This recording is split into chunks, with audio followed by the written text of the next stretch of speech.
দেখো বন্ধুরা, সরস্বতী পুজোর পরের দিন আমাদের পান্তা খেতে হয় গোটা গোটা সবজি দিয়ে। এই যে পালং শাক, শীষ পালং করতে হয়, এই গোটা গোটা আলু, আর দেখো ফুলকপিগুলো কত বড় বড় কেটেছি।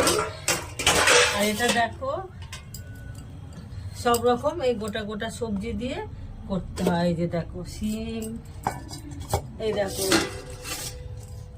বাঁধাকপি, এই বড় বড় পাতা খুলে খুলে দিয়েছি, এরকম এরকম করে দিতে হবে। এরকম মটরশুঁটি এখানে আছে গোটা, এখানে কিছুটা ছাড়িয়ে নিয়েছি, এই ধনে পাতা নিয়েছি। আর কোনো মশলা দেব না, পাঁচফোড়ন দেব, শুকনো লঙ্কা, তেজপাতা, হলুদ, নুন, এইগুলো দিয়েই নিরামিষ রান্না হবে। আজকের সরস্বতী পুজো, কালকেরে আমাদের পান্তা খেতে হয় ঠান্ডা। গোটা গোটা সবজি দিয়ে নিরামিষ তরকারি বানাতে হয়, সেটা দিয়ে পান্তা ভাত খেতে হয়। বন্ধুরা দেখো রান্নাটা করছি আমি। একটু ভেজে নেব, ফুলকপিগুলো ভেজে নেব।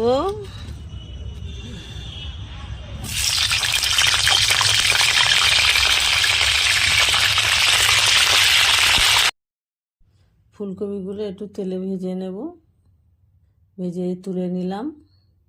এবার তেলে পাঁচফোড়ন, তেজপাতা, শুকনো লঙ্কা, কাঁচা লঙ্কা দিয়ে একটু ভেজে নেব লাল লাল করে। ভাজা হয়ে গেলে এরপরে আলুগুলো দেব।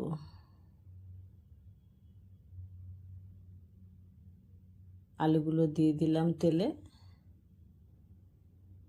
তারপরে পালং শাক দিলাম, পালং শাকগুলো একটু বড় বড় করে কাটা হয় আমাদের।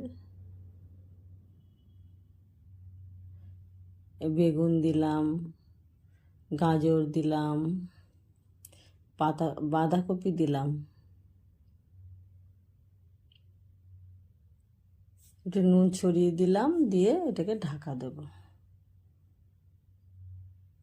একটু শিম দিয়ে দিলাম, গোটা শিম।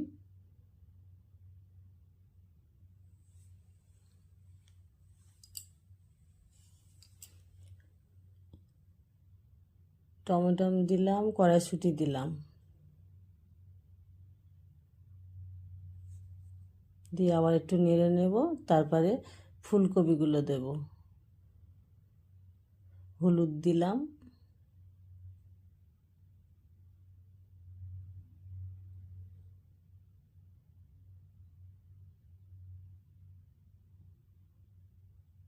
ফুলকপিগুলো দিয়ে দিলাম, দিয়ে এবার ধনিয়া পাতা দিলাম, দিয়ে কিছুক্ষণ নাড়বো। নিয়ে একটু অল্প করে চিনি ছড়িয়ে দিলাম, হয়ে এসছে। এবার কিছুক্ষণ নাড়িয়ে নামিয়ে নেব। হয়ে এসছে বন্ধুরা।